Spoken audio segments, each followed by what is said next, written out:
Hello friends, welcome to global online Kannada. Friends, ನಿಮಗೆಲ್ಲ ಗೊತ್ತಿರುವ ಹಾಗೆ ಕರ್ನಾಟಕ ಅಸಿಸ್ಟೆಂಟ್ ಪ್ರೊಫೆಸರ್ ರಿಕ್ರೂಟ್ಮೆಂಟ್ ನೋಟಿಫಿಕೇಷನ್ನ ರಿಲೀಸ್ ಮಾಡಲಾಗಿತ್ತು. ಆದರೂ ಕೂಡ ಇನ್ನೂ ಕೆಲವೊಂದು ಗೊಂದಲಗಳಿವೆ. ಮತ್ತೊಮ್ಮೆ ಸ್ಟೇ ಬಿದ್ದಿರೋ ಹಾಗೆ ಕಾಣಿಸ್ತಾ ಇದೆ.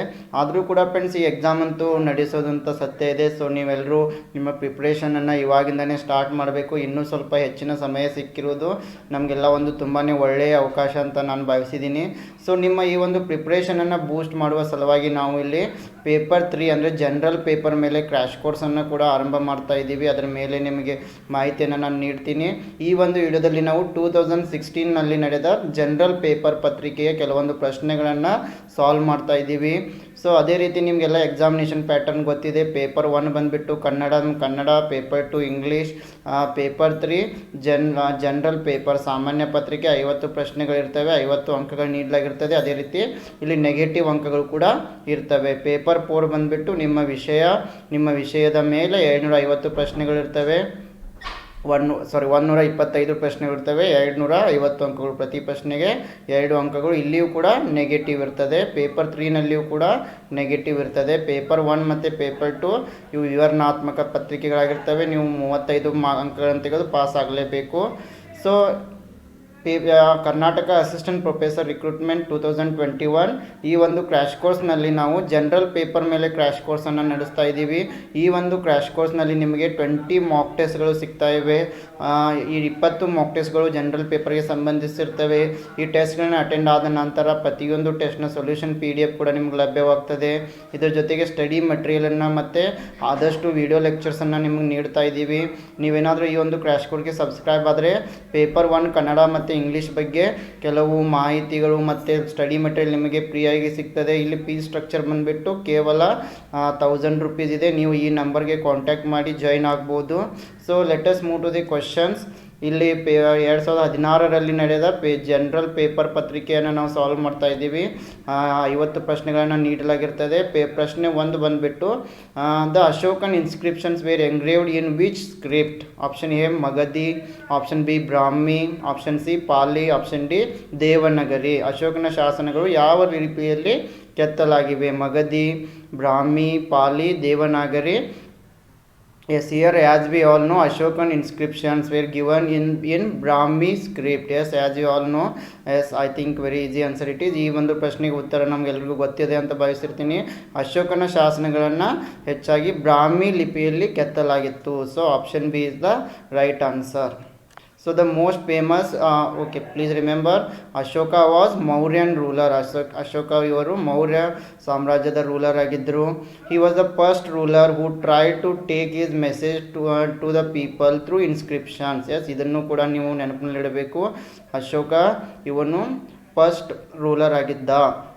ಯಾವ ರೀತಿ ಅಂತಂತಂದರೆ ತನ್ನಲ್ಲಿರುವ ಶಾಸನಗಳನ್ನು ಲಿಪಿಯಲ್ಲಿ ಕೆತ್ತಿದ ಪ್ರಮುಖ ರೂಲರ್ ಆಗಿದ್ದ ಅಂತಲೂ ಕೂಡ ನಾವು ಹೇಳ್ಬೋದು. ಅದೇ ರೀತಿ most of Ashoka's inscriptions were in Prakrit and were written in Brahmi scripts. ಎಲ್ಲ ಅಶೋಕನ ಬಹುತೇಕ ಶಾಸನಗಳನ್ನು ಈ ಒಂದು ಬ್ರಾಹ್ಮಿ ಲಿಪಿಯಲ್ಲಿ ಕೆತ್ತಲಾಗಿದೆ. The second question is the ruins of Harappa were first noticed by? ಹರಪ್ಪದ ಭಗ್ನಾವಶೇಷಗಳನ್ನು ಮೊದಲ ಗುರುತಿಸಿದವರು ಯಾರು? Option A Charles Masson, option B doctor Sahni, option C Wheeler, option D MS Watts. Yes, the ruins of Harappa were first noticed by Charles Masson. S, please remember, ಈ ಹರಪ್ಪದ ಭಗ್ನಾವಶೇಷಗಳನ್ನು ಮೊದಲು ಗುರುತು ಮಾಡಿದವರು ಯಾರಪ್ಪ ಅಂತಂದರೆ ಚಾರ್ಲ್ಸ್ ಮೇಸನ್ ಎಂಬುವರು. Yes, in 1826, yes you can remember the year also. In 1826, Charles Mason noticed the high walls and towers. Yes, first he watched walls and towers of an old settlement in Harappa village of western Punjab. Yes, ಈ Charles mason ಎಂಬುವರು 1826ರಲ್ಲಿ ಹರಪ್ಪ ನಗರದಲ್ಲಿ ಈ ಭಗ್ನಾವಶೇಷಗಳನ್ನು ಮೊದಲು ಗುರುತಿಸಿದರು. Yes, the third question is Akbarnama was completed by Abul Fazl in? Option A 7 years, option B 8 years, option C 9 years, option D 10 years. Abul Fazl Akbar ನಾಮವನ್ನು dash ವರ್ಷಗಳಲ್ಲಿ ಪೂರ್ಣಗೊಳಿಸಿದರು. 7 ವರ್ಷಗಳು, 8 ವರ್ಷಗಳು, 9 ವರ್ಷಗಳು, 10 ವರ್ಷಗಳು. ಎಸ್ ಫ್ರೆಂಡ್ಸ್, ನೀವೆಲ್ಲ ಈ ಪ್ರಶ್ನೆಗಳನ್ನ ಓದಿದರೆ ನಿಮಗೆ ಎಲ್ಲಿಂದ ಪ್ರಶ್ನೆಗಳು ಬರ್ತವೆ, ಯಾವ ಯೂನಿಟ್ಗಳಿಂದ ಪ್ರಶ್ನೆಗಳು ಬರ್ತಾ ಇವೆ, ನಿಮಗೆ ಸ್ಟಡಿ ಮಾಡಲು ಒಂದು ಐಡಿಯಾ ಸಿಗ್ತದೆ. So here the right answer is option A, 7 years. Yes, Akbarnama was completed by Abul Fazal in 7 years. Abul Fazal ಅಕ್ಬರ್ನಾಮಾವನ್ನು 7 ವರ್ಷಗಳಲ್ಲಿ ಪೂರ್ಣಗೊಳಿಸ್ತಾರೆ. Yes, Akbarnama was completed by Abul Fazal in 7 years. Yes, Abul Fazl started the writing of Akbarnama in 1589. Please remember it. This Abul Fazl writing was started by Akbarnama was started by Abul Fazl in the year of 1589. 1589ರಲ್ಲಿ ಅಬುಲ್ ಫಜಲ್ ಎಂಬರು ಅಕ್ಬರ್ನಾಮಾ ಬರೆಯಲು ಆರಂಭ ಮಾಡ್ತಾರೆ. It was written between 1589 and 1956. ಈ ಒಂದು ಅವಧಿಯ ನಡುವೆ ಇದನ್ನು ಬರೆಯಲಾಗ್ತದೆ. It is the most detailed history of the region of Akbar. ಇದು ಅಕ್ಬರ್ನ ಬಗ್ಗೆ ಒಂದು ಡಿಟೇಲ್ ಆದ ಸ್ಟಡಿಯನ್ನು ಈ ಒಂದು ಪುಸ್ತಕದಲ್ಲಿ ಮಾಡಲಾಗಿದೆ. So then question number 4 is, both Buddhism and Jainism led stress on worship of God, self mortification, non violence, none of the above. ಬೌದ್ಧ ಮತ್ತು ಜೈನ ಧರ್ಮಗಳೆರಡು ಡ್ಯಾಶ್ಗೆ ಒತ್ತು ನೀಡಿದವು. ಆಪ್ಷನ್ ಎ ದೈವ ಪೂಜೆ, ಆಪ್ಷನ್ ಬಿ ಆತ್ಮಸಮರ್ಪಣೆ, ಆಪ್ಷನ್ ಸಿ ಅಹಿಂಸೆ, ಆಪ್ಷನ್ ಡಿ ಯಾವುದು ಅಲ್ಲ. Yes, very easy question. Has we all know, Buddhism and Jainism led stress on non violence. Yes, ಬೌದ್ಧ ಮತ್ತು ಜೈನ ಧರ್ಮಗಳೆರಡು ಹೆಚ್ಚಾಗಿ ಈ ಅಹಿಂಸೆಗೆ ಹೆಚ್ಚಿನ ಒಂದು ಮಹತ್ವವನ್ನು ನೀಡಿದ್ದಾವೆ. So both Buddhism and Jainism led stress on non-violence. Please remember. The next question is, the founder of Portuguese power in India was option A Danes, option B Salsette, option B Albuquerque, option D Vasco da Gama. Yes, ಭಾರತದಲ್ಲಿ ಪೋರ್ಚುಗೀಸರ ಆಳ್ವಿಕೆಯನ್ನು ಸ್ಥಾಪಿಸಿದವರು ಯಾರಪ್ಪ ಅಂತಂದರೆ option A Danes, option B Salsette, option C Albuquerque, option D Vasco da Gama. Yes, here the right answer is option C Albuquerque is the correct answer. Yes, the founder of Portuguese in India is Albuquerque. ಭಾರತದಲ್ಲಿ ಪೋರ್ಚುಗೀಸರ ಬ್ರಿಟಿಷರ ಆಳ್ವಿಕೆಯನ್ನು ಸ್ಥಾಪನೆ ಮಾಡಿದವರು ಯಾರಪ್ಪ ಅಂತಂದರೆ ಆರಂಭದಲ್ಲಿ Albuquerque. S, ಇವರ ಒಂದು ಪೂರ್ತಿ ಹೆಸರು Alfonso de Albuquerque. Led the foundation for the Portuguese in India. He replaced Almeida as a governor in the year of 1509. Just in the year 1510, he captured Goa from the Sultan of Bijapur. Yes, the Goa was captured by British people in the year of 1510 by Sultan of Bijapur. And Albuquerque was considered as a real founder of the Portuguese power in India. Yes, ಭಾರತದಲ್ಲಿ ಈ ಬ್ರಿಟಿಷರ ಆಳ್ವಿಕೆಯನ್ನು ಸ್ಥಾಪನೆ ಮಾಡಿದವರು Albuquerque ಇವರು. S, ಈ ಬ್ರಿಟಿಷರು ಗೋವಾ 1509ರಲ್ಲಿ ಈ ಅಲ್ಬುಕರ್ಕ್ ಅಲ್ಮಿಡಾವನ್ನು ಗವರ್ನರ್ ಆಗಿ ರಿಪ್ಲೇಸ್ ಮಾಡ್ತಾರೆ. ಅದೇ ರೀತಿ 1510ರಲ್ಲಿ ಇವರು ಸುಲ್ತಾನ್ ಆಫ್ ಬಿಜಾಪುರ್ನಿಂದ ಈ ಗೋವಾವನ್ನು ವಶಪಡಿಸ್ಕೊಳ್ತಾರೆ. Question number 6, what is the approximate equatorial circumference of the earth. ಭೂಮಿಯ ಸಮಭಾಜಕ ವೃತ್ತದ ಅಂದಾಜು ಪರಿಧಿ ಎಷ್ಟು? Option A 30,000 kilometer, option B 35,000 kilometer, option C 40,000 kilometer, option D 45,000 kilometer. Yes, here the right answer is option C 40,000 kilometer. Remember, it is approximately. Yes, the approximate equatorial circumference of the earth is 40,000 kilometre. ಭೂಮಿಯ ಸಮಭಾಜಕ ವೃತ್ತದ ಅಂದಾಜು ಪರಿಧಿ 40,000 kilometre. Yes, the equatorial circumference of the earth is about 24,901 miles. In kilometer it is 40,075 kilometer. And however, from pole to pole, yes, the circumference is 24,860 miles. In kilometer it is 40,008 kilometers. So approximately we can take 40,000. Question number 7, Corbett National Park is in. Corbett National Park dash nallide. Option A Bihar, option A Bihar, option B Assam, option C Uttarakhand, option D Madhya Pradesh. Yes, here the right answer is option C Uttarakhand. Corbett National Park is located in Uttarakhand. So ಇಲ್ಲಿ Corbett National Park ಉತ್ತರಾಖಂಡದಲ್ಲಿದೆ. So Jim Corbett National Park, here you can see the picture also.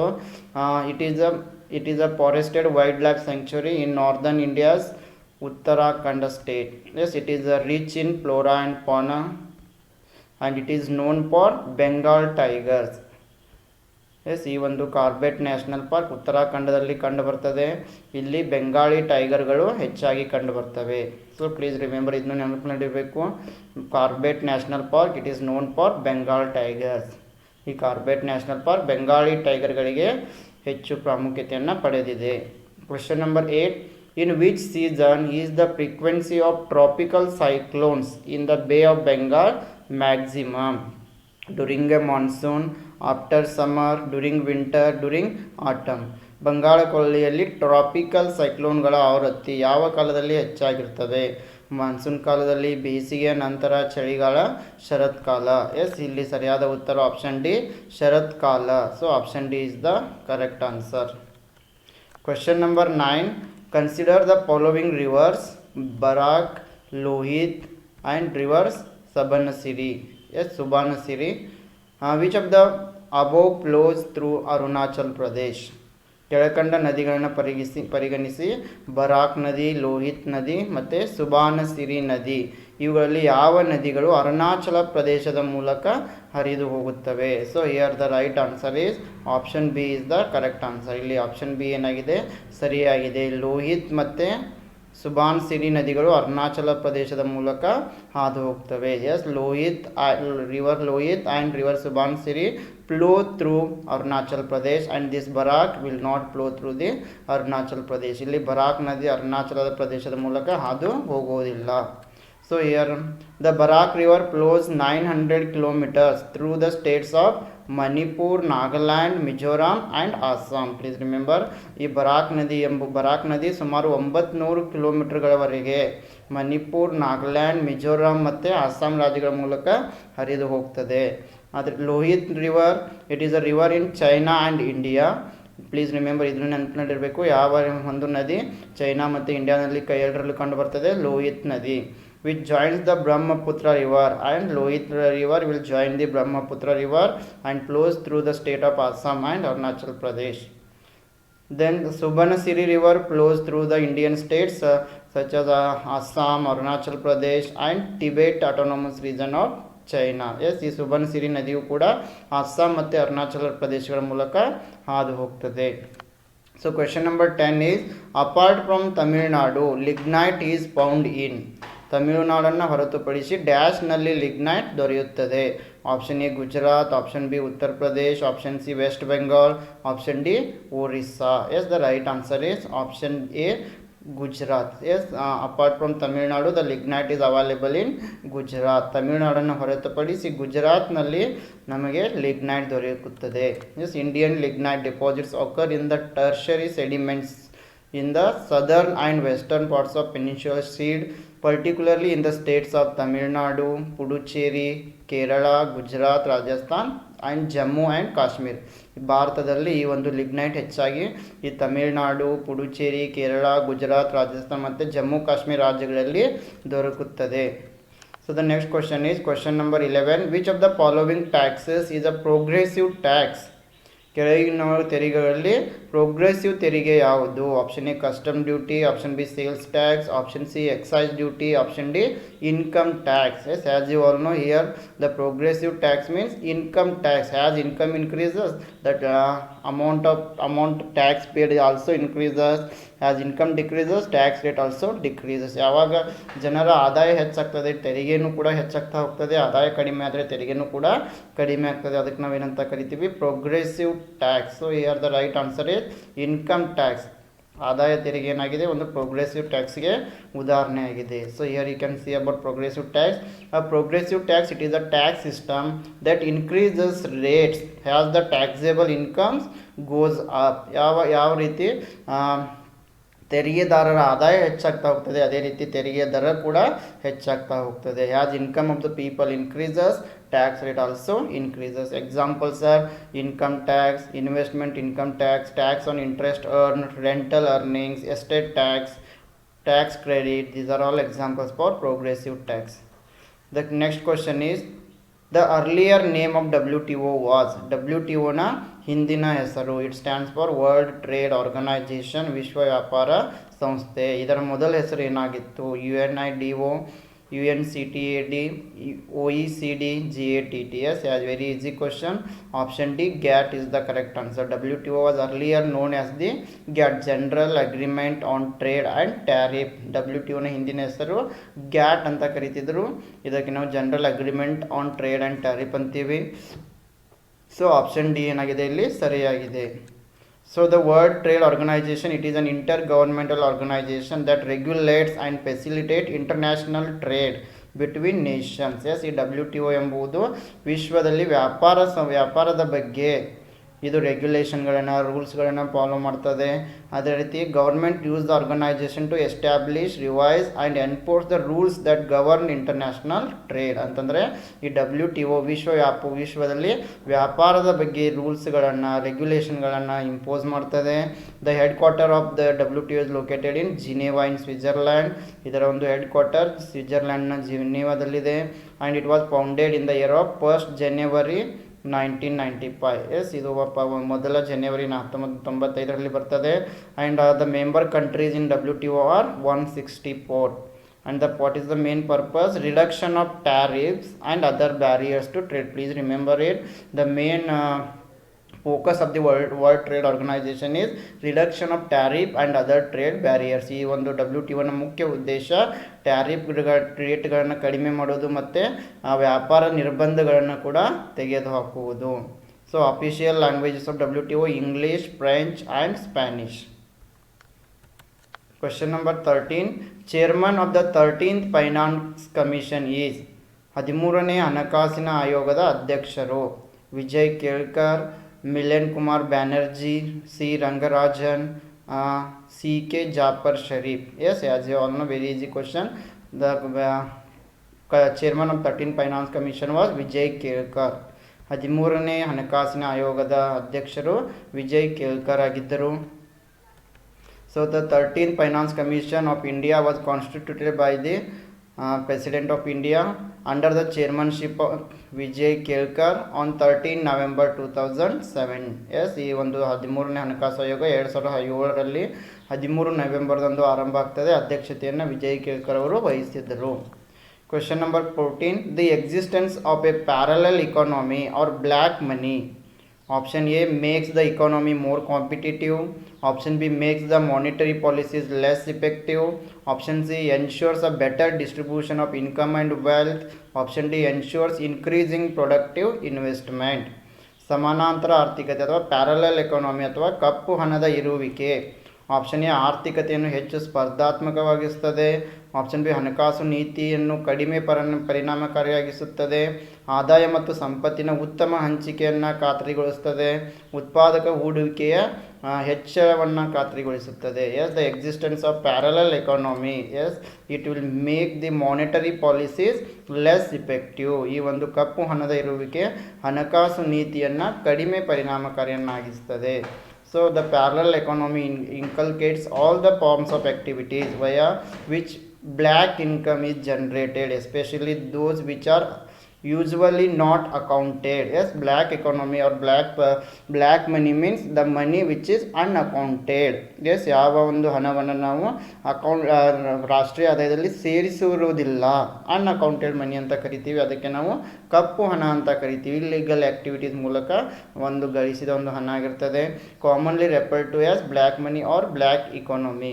The parallel economy negatively impacts the economic system of a country. ಇದೊಂದು ದೇಶದ ಆರ್ಥಿಕತೆಯ ಮೇಲೆ ಹೆಚ್ಚಾಗಿ ಋಣಾತ್ಮಕ ಪರಿಣಾಮವನ್ನು ಬೀರ್ತದೆ. Question number 15. Dalal Street is situated at. Dalal Street ಡ್ಯಾಶ್ನಲ್ಲಿದೆ. Option A Paris, option B London, option C Mumbai, option D New Delhi. Yes, this Dalal Street is located in Mumbai. Yes, please remember, ಈ ದಲಾಲ್ ಸ್ಟ್ರೀಟ್ ಮುಂಬೈನಲ್ಲಿದೆ. ನಾವು ಇದರ ಬಗ್ಗೆ ಹೆಚ್ಚಿನ ಒಂದು ಮಾಹಿತಿಯನ್ನು ನೋಡಿದರೆ, Dalal street in financial district of port in Mumbai. It is the address of the Bombay stock exchange and several financial institutions of the world. Yes, ಈ ಒಂದು ದಲಾಲ್ ಸ್ಟ್ರೀಟ್ನ ಮೇಲೆ ಹೆಚ್ಚಿನ ಒಂದು ಫೈನಾನ್ಷಿಯಲ್ ಇನ್ಸ್ಟಿಟ್ಯೂಷನ್ಗಳನ್ನು ಕಾಣ್ಬೋದು. ಅದೇ ರೀತಿ ಇದು ಬಾಂಬೆ ಸ್ಟಾಕ್ ಎಕ್ಸ್ಚೇಂಜ್ನ ಒಂದು ಅಡ್ರೆಸ್ ಕೂಡ ಆಗಿದೆ. This is the question number 16. The method of proportional representation is adopted in the election of. Prime minister, president, chief justice of India. Option D governor. ಅನುಪಾತ ಪ್ರಾತಿನಿಧ್ಯ ವಿಧಾನವನ್ನು ಡ್ಯಾಶ್ ಚುನಾವಣೆಯಲ್ಲಿ ಬಳಸಲಾಗ್ತದೆ. ಪ್ರಧಾನಮಂತ್ರಿ, ಭಾರತದ ರಾಷ್ಟ್ರಪತಿಗಳು, ಭಾರತದ ಮುಖ್ಯ ನ್ಯಾಯಾಧೀಶರು, ರಾಜ್ಯಪಾಲರು. Yes, here the right answer is option B. Proportional representation is used in the election of president of India. Yes, ಈ ಅನುಪಾತ ಪ್ರಾತಿನಿಧ್ಯ ವಿಧಾನವನ್ನು ಭಾರತದ ರಾಷ್ಟ್ರಪತಿಗಳ ಚುನಾವಣೆಯಲ್ಲಿ ಬಳಸಲಾಗ್ತದೆ. Yes, proportional representation, it is a system used to elect country's government. This means the result of an election decide directly how many seats each party has got. Each elected representative will be a member of one or another party. If one party has an overall majority, then it forms the government. Yes, ಇಲ್ಲಿ ಯಾವ ಒಂದು ಪಕ್ಷಕ್ಕೆ ಹೆಚ್ಚಿನ majority ಬರ್ತದೆ ಆ ಒಂದು ಪಕ್ಷ ಇಲ್ಲಿ ಸರ್ಕಾರವನ್ನು ನಿರ್ಮಾಣ ಮಾಡ್ತದೆ. Yes, question number 17. The Panchayat Raj institutions in India are established as per constitutional directions of option A federalism, option B directive principles, option C preamble, option D fundamental rights. ಭಾರತದಲ್ಲಿ ಪಂಚಾಯತ್ ರಾಜ್ಯ ಸಂಸ್ಥೆಗಳನ್ನು ಸಂವಿಧಾನದ ಡ್ಯಾಶ್ ನಿರ್ದೇಶಗಳ ಅನ್ವಯ ಸ್ಥಾಪಿಸಲಾಗಿದೆ. S, panchayat ರಾಜ್ಯ ಸಂಸ್ಥೆಗಳನ್ನು ಸಂವಿಧಾನದ ಯಾವ ಒಂದು ನಿರ್ದೇಶನಗಳ ಆಧಾರದ ಮೇಲೆ ಸ್ಥಾಪನೆ ಮಾಡಲಾಗಿದೆ? Option A federalism, option B ನಿರ್ದೇಶನ ತತ್ವಗಳು, ಆಪ್ಷನ್ ಸಿ ಪೀಠಿಕೆ, ಆಪ್ಷನ್ ಡಿ ಮೂಲಭೂತ ಹಕ್ಕುಗಳು. Yes, here the right answer is option B directive principles. ರಾಜ್ಯ ನಿರ್ದೇಶನ ತತ್ವಗಳು ಸರಿಯಾದ ಉತ್ತರ ಆಗಿದೆ. Yes, the directive principles ensure that the state shall strive to promote the welfare of the people by securing a social order in which social, economic and political justice is informed to in all institution of life as per article 38 into 1. Yes, please remember ಈ ರಾಜ್ಯ ನಿರ್ದೇಶನ ತತ್ವಗಳು article 38ರ article 1ರಲ್ಲಿ ಬರ್ತವೆ. So ಇವರು ಜನರಿಗೆ ರಾಜಕೀಯ, ಸಾಮಾಜಿಕ, ಆರ್ಥಿಕ ನ್ಯಾಯವನ್ನು ಒದಗಿಸಿಕೊಡ್ತವೆ. So the next question is the first woman to become the speaker of a state assembly in India was. ಭಾರತದ ಒಂದು ರಾಜ್ಯದ ವಿಧಾನಸಭೆಯ ಸ್ಪೀಕರ್ ಆಗಿ ಆಯ್ಕೆಯಾದ ಪ್ರಥಮ ಮಹಿಳೆ ಯಾರು? Vijayalakshmi Pandit, Shannon Devi, Sucheta Kripalani, Rajkumari Amrit Kaur. Yes, here the right answer is option B Shannon Devi is the right answer. Shannon Devi ಏನಾಗಿದೆ ಇಲ್ಲಿ ಸರಿಯಾದ ಉತ್ತರ ಆಗಿದೆ. Yes, Shannu Devi, she born on 1st June 1901. She was an Indian politician who was the first woman speaker of a state assembly in India. Shannu Devi ಅವರು ಭಾರತದ ರಾಜ್ಯದ ಮೊದಲ ಮಹಿಳಾ ಸ್ಪೀಕರ್ ಆಗಿದ್ದರು. and she was member of the Indian National Congress from the state Punjab. ಇವರು ರಾಷ್ಟ್ರೀಯ Indian national ಕಾಂಗ್ರೆಸ್ನ member ಆಗಿದ್ದು ಇವರು ಮೂಲತಃ ಪಂಜಾಬ್ ರಾಜ್ಯದವರಾಗಿದ್ದರು. She was the speaker of the Haryana legislative assembly from 6 December 1966 to 17 March 1967. ಇವರು ಹರಿಯಾಣ ಲೆಜಿಸ್ಲೇಟಿವ್ನ ಹರಿಯಾಣ ಶಾಸಕಾಂಗದ 1966ರಿಂದ 67ರವರೆಗೆ ಸ್ಪೀಕರ್ ಆಗಿ ಕಾರ್ಯವನ್ನು ನಿರ್ವಹಿಸಿದರು. Question number 19.